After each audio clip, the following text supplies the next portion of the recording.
Yes. So this past weekend, I went on a Ferrari Owners Club drive. I've been a member since I was 16. You don't own a Ferrari. You don't have to be a member of the Owners Club, which I always felt was the very Ferrari weird. Owners Club, but you don't have to be an owner to be in the club. But anyway. But I was an owner who had one, and I drove mine in the club as well. Went on a drive out to the desert, which was a lot of fun. We then went to a winery, which was great. And we had about 30 cars that showed up, so 30 mostly Ferraris. I think there were like 5 or 6 cars that weren't Ferraris, including my M5.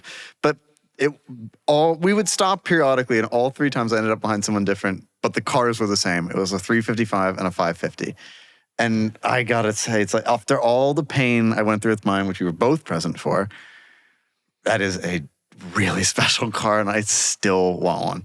It just is so beautiful, and it sounds so good, and it's so cool, and it's so special. You can get the vast majority of that experience, which is seeing it and hearing it without owning it. But I like all the cars that started, all of them finished, which is an achievement in a Ferrari Owners Club drive. But it's just the allure. You wrote on this list that you think it's the most, in our doc, you wrote that you think it's the most special exotic car per dollar. I do. I stand by that, yeah. The problem is it's just so heartbreaking to own. Well, the 360, to buy. I didn't say to own. The 360, well, yeah, to buy I agree with. Although Pantera's up there too. You ever look at a Pantera? Pantera's good, but you know, didn't they mount the, it's an odd car. Pantera's cool for the money. But yeah, it is. 355, I agree, but like, it's so heartbreaking to own. The 360 is just, like, it's uglier. It's not as emotional. You have to buy a 360. Like, a human being has to buy a 360. Like, if you're looking at these cars, you look at the 355, you lust after the 355, you want the 355, you buy a 360. I know several rich people, ultra rich people, like ultra rich, who couldn't continue owning a 355 because they were too expensive to run. I think, so what I learned from my ownership experience with mine was that mine was serviced a lot. And so I bought it, it had the big stuff done, the valve guides, the headers, the ECUs for the cats, like it had all that stuff done. The problem was the shop that serviced it didn't do it well. I think the biggest thing with the 355 was that they had issues, admittedly, when it left the factory. They became cheap. They were sorted out by shops that did not know what they were doing. Then they became valuable, and now anyone who wants to use one, it's very difficult. Now, because to Kennan's point, the fella he sold the car to, who's in like South Dakota. Well, I sorted it out with a competent shop that knows the platform really well, and he texted me the other day and said, "Hey, just want to let you know, done like 5,000 miles, haven't had a problem." 5,000 trouble-free miles. I think that's what I told him. Yeah. Out of trouble. How sad is this? Yeah, I was this close. How sad is this? Kennan made the car good so someone else could enjoy it. You and I accept the reality of this, right? Is his name? Yeah. Kevin is. You and I know South the Dakota. reality here, right? That if he gets another one, he will make it good again and then sell it. Because No. The reality is like maybe the car still has some issues, but Kevin's a little more tolerant. I think there's no question about that. Kevin allows the car to have issues and Kennan wouldn't. Like, it probably still leaks oil, and Kennan would have fixed that. That I would have liked at the end, but I agree with you. I think Kevin is willing to drive the car and deal with. However, the point still remains. Well, he's also in South Dakota. I don't think he has much of a choice. I don't know if Ferrari techs are out there. Sorted out, and if it would happen, the exact same thing would happen.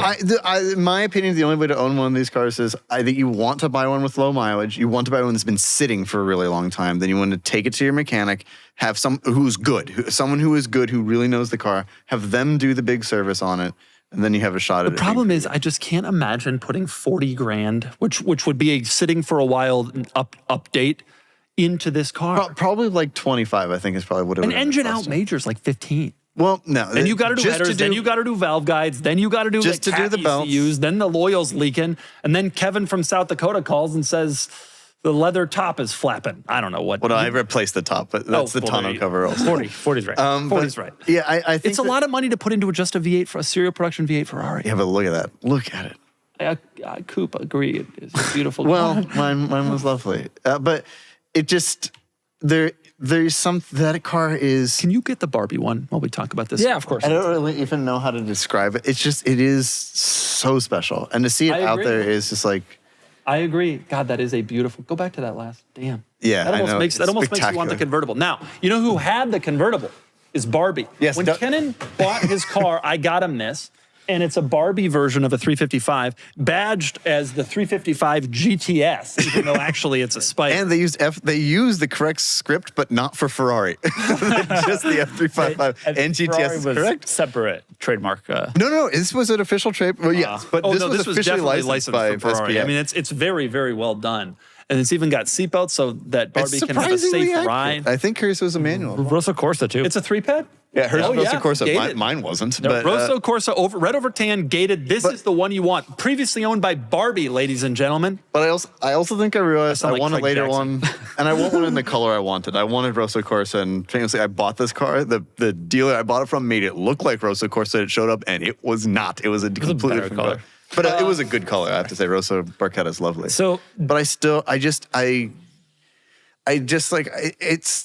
I've had enough time now, I guess, that it's not that I've forgotten. It's just the like I pain. just burn for how incredible that car is. You can't. But the wedge ear Ferraris are all the best, my You favorites. can't. This car Yeah. is too difficult to own.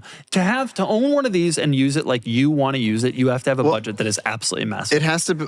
So there are a couple other things. I think it has to be like a fourth car. Like this isn't a car you have as your second sports car, which is how I had. And I drove in the 9 months I owned the thing. I put 2,500 miles on it. 3 months it was the shop. I drove the car a ton. That's the problem. I think And that if you actually want to enjoy the car, you can't. You have to have just a massive budget. And I'll tell you what the real issue is. As a guy who has a pretty big budget for cars, I wouldn't have the tolerance to deal with this because my whole thing with cars is I want to buy them, drive them, own them, get out of them for about even money.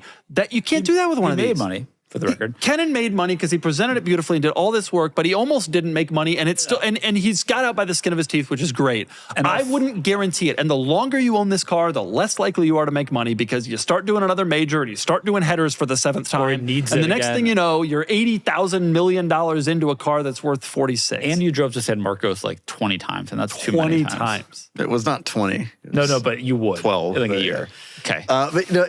But to my other point though, my friend Ryan and Gary, who've had a 355 for 20 years now, by the way, in like a couple of days, they've had that car for 20. A tip, no less. Yeah, Tip Spider, like the least desirable version of the car, but it's the car I grew up around. I adore it deeply, and it is a really nice one.